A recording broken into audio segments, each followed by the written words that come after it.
Manibay-bang dekalibring armas asin mga bala kan New People's Army ang narecover kan otoridad makalihisan nangyaring enkwentro kasuod mang maagahon sa barangay Magugon, Kamalig, Albay.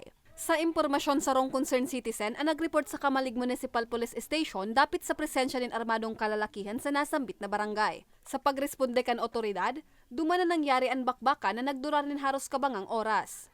Matapos ang enkwentro, sa rong miyembro kan rebelding grupo ang kumpirmadong nagadan.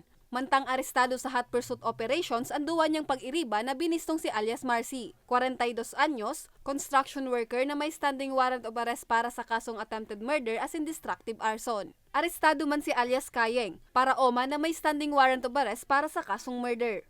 So nagresponde tayo doon sa area.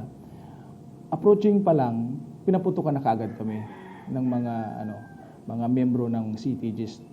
Tapos at doon nagkaroon ng casualty sa kanilang kasamahan. And subsequently, after the operation kasi nagsitakbuhan na kasi sila eh. Iisa lang yung naging casualty sa kanila. So nagtakbuhan sila. Nagkanda kami ng hot pursuit operation. Chance upon na meron kaming nakita na mga ibang mga tao doon. So binirify namin na may mga warrant pala itong dalawa.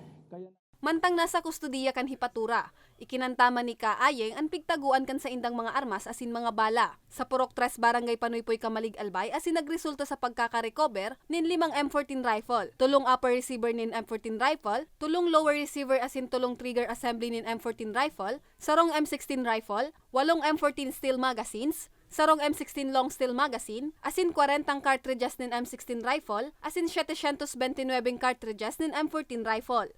So, may possibility na yung mga baril na yon ay gagamitin nila immediately kasi hindi naman siya nakatago talaga ng concealed talaga na nakatago sa bahay o kaya binaon, di ba? Tinabunan lang ng mga basura. So, may possibility talaga na mayroon silang operation. Sa mga natitira pang mga miyembro po na makakaliwang grupo, isipin po natin yung pamilya natin. Isipin po natin na hindi po biro yung tumira dyan sa bundok at magtago-tago. Bumalik na po tayo sa gobyerno. Mahal po tayo ng gobyerno. Marami pong opportunity na pwedeng ibigay ang gobyerno sa atin.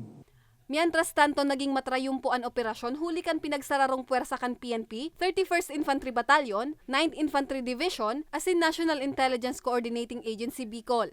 Para sa mga baretang tatak Bicol, Jennifer Pulinar.